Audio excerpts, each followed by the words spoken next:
For 30 years, Johnny Carson wasn't just a television host. He was America's nightcap, the last voice millions heard before drifting off to sleep. There is a particular kind of laughter that belongs only to late-night television. Not the polite chuckle you offer a colleague, not the nervous giggle you release in an uncomfortable situation, but the deep, helpless, full-body laughter that arrives without warning and refuses to leave until it has thoroughly embarrassed you.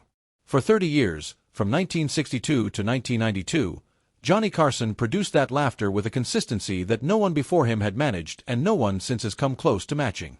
He sat behind that famous desk at NBC's Burbank studios 5 nights a week, and America sat with him, not because they had to, but because they genuinely could not imagine ending their day any other way. What made Carson different from every host who came before him, and arguably every host who has followed, was not his writing staff, though they were exceptional. It was not his production budget, his celebrity connections, or his television charisma, though he possessed all of those in abundance. What made Johnny Carson truly singular was his relationship with the unexpected. Where other hosts feared the unscripted moment, Carson welcomed it like an old friend. Where others scrambled to regain control when something went sideways, Carson leaned back in his chair, raised one eyebrow, and let the chaos unfold at its own pace, trusting that somewhere inside the disorder, something genuinely funny was waiting to be found.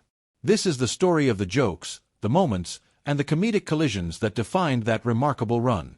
These are the funniest things that ever happened on The Tonight Show, and more importantly, the story of the man who knew exactly what to do with them. To understand Johnny Carson, you first have to understand his relationship with failure, because it was completely unlike any other performer's relationship with it. Most comedians treat a dead audience like an emergency. They speed up, they explain the joke, they pivot desperately to something else. Carson did the opposite.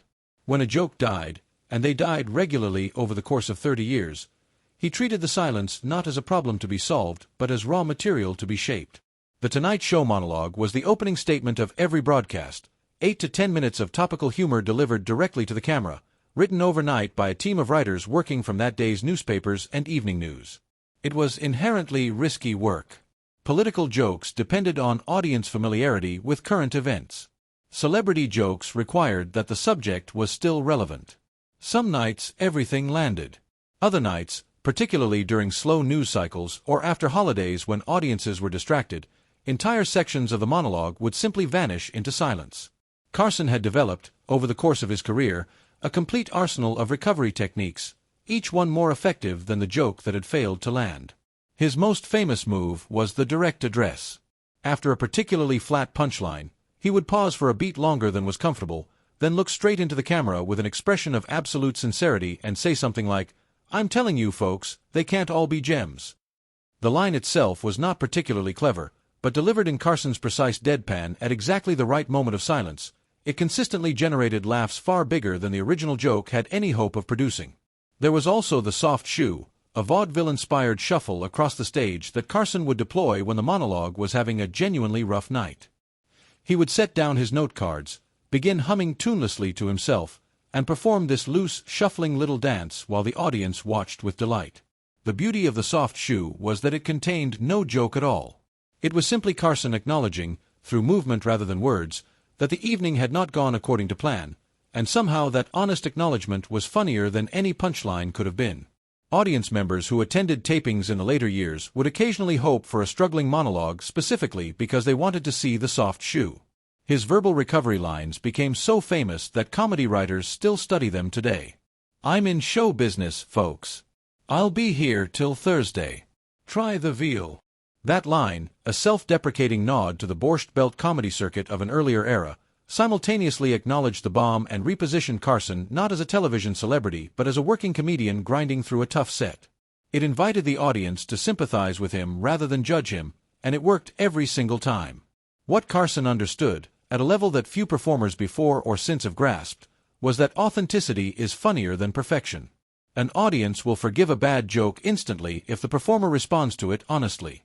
What an audience cannot forgive is a performer who pretends the bad joke was actually fine, who powers through the silence with forced confidence and leaves everyone in the room feeling vaguely embarrassed for him.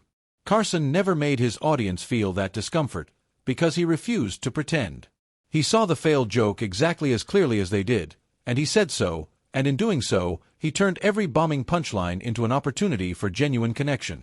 Among Carson's many recurring characters, none was more beloved than Carnac the Magnificent, the mystic seer from the East, draped in a turban and a flowing cape, capable of divining the answers to questions sealed inside hermetically sealed envelopes. The premise was beautifully constructed for Carson's particular gifts. Carnac would press the envelope to his forehead, deliver the answer with solemn mystical authority, then tear the envelope open and read the question aloud, with the comedy arising from the absurd gap between the two. The character allowed Carson to work in a mode that suited him perfectly, playing it completely straight while the material around him grew increasingly ridiculous. Carnac never smiled. Carnac never acknowledged the absurdity. Carnac was always deadly serious, which of course made everything funnier. Ed McMahon, seated beside him, served as the perfect foil, delivering elaborate ceremonial introductions with a straight face while Carson sat there in his turban looking imperious. But there was one night in 1974 when the character completely abandoned its creator. Carson, fully in character as Carnac, pressed an envelope to his forehead and announced the answer with complete mystic conviction. Then he tore open the envelope, removed the card, and read the question aloud. The question asked the audience to describe the sound made when a sheep explodes. Carson broke. Not gradually, not politely, but completely and without any hope of recovery. He started laughing before he had even finished reading the question, and once he started, he could not stop. The laughter built on itself, each attempt to regain composure collapsing back into fresh waves of it.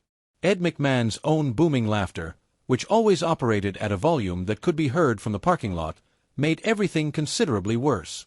Carson slumped forward onto the desk, shoulders shaking, tears beginning to form at the corners of his eyes. What made this moment legendary was not the joke itself, which was clever but not extraordinary. It was the spectacle of watching Johnny Carson, the most composed performer in the history of American late-night television, utterly and completely defeated by his own material. This was a man who had remained poised through 30 years of live television, through technical failures and difficult guests and truly disastrous animal segments. He had weathered all of it with his famous cool intact. And here he was, unable to speak, unable to breathe properly, unable to function as a host in any meaningful way, because a sheep joke had broken him. It took nearly 2 full minutes for Carson to collect himself sufficiently to continue, and even then the recovery was fragile. Occasional aftershock laughter interrupted his delivery of the following jokes, and a single glance at McMahon was enough to set him off again. The audience, who had never seen anything quite like this, laughed not just at the original moment but at the remarkable and endearing sight of their host so thoroughly ambushed by his own comedy. On April 27, 1965, The Tonight Show produced what many comedy historians consider the single funniest unscripted moment in the history of American television. The guest was Ed Ames, the actor best known for playing the Native American character Mingo on the popular Western series Daniel Boone. The segment was a tomahawk throwing demonstration. The prop team had constructed a large wooden silhouette of a cowboy and positioned it across the stage. Ames stepped up, took careful aim, drew back with the practiced confidence of a man who had been throwing tomahawks on television for several seasons, and released. The tomahawk sailed through the studio air, turned end over end in a graceful arc, and landed with a decisive thunk directly between the wooden cowboy's legs. The placement was so geometrically precise, so perfectly centered, that it looked less like an accident than like the result of careful measurement. The audience understood what they were looking at before the sound of impact had fully faded. The gasp came first, then the laughter began building from the back of the studio and rolled forward like a wave. Carson stood there and looked at what had happened. He looked at it the way a painter might look at an unexpected brushstroke that had somehow improved the whole canvas. He let the audience laughter build without interruption, without rushing to fill the silence with commentary, simply allowing the moment to develop at its own natural pace. Then he stepped forward, surveyed the situation with the measured gravity of a man assessing property damage, and delivered 4 words in perfect deadpan. "I didn't even know." The audience did not just laugh. They came apart. People were holding their neighbors, wiping their faces, gasping for air. Ames himself doubled over. Carson, who almost never cracked his own composure during a joke, allowed a slight smile to cross his face, which somehow made it funnier still. The moment refused to end. Every time Carson approached the target to remove the tomahawk, someone in the audience would start laughing again, which would start everyone else laughing, which would prevent any further progress. Eventually Carson simply left the tomahawk where it was and conducted the rest of the interview with it hanging there in the background, occasionally glancing back at it during pauses in conversation, each glance triggering a fresh round of laughter from an audience that had not yet recovered from the original event. NBC executives, initially concerned about the moment's risque nature, received something unexpected in response. Viewer mail poured in praising it as the hardest they had laughed watching television in years. The clip was replayed on anniversary specials for decades afterward and became so deeply embedded in the culture that people who had never watched a single episode of The Tonight Show knew exactly what had happened on that stage in April 1965. Carson's greatest gift to American comedy may not have been anything he himself said or did, but rather what he allowed others to do in his presence and on his stage. Over 30 years, he introduced more comedic talent to national audiences than any other single platform in television history, and he did it with a generosity that was genuinely unusual for a man in his position. When Robin Williams appeared on The Tonight Show for the first time in October 1981, Carson encountered something he had perhaps never fully encountered before, a comedic force that operated entirely outside the normal parameters of a talk show appearance. Williams did not tell jokes in the conventional sense. He inhabited characters, switched between them in mid-sentence, redirected the energy of the room with the casual ease of someone rerouting traffic, and generated laughter at a rate that left both the audience and the host visibly struggling to keep up.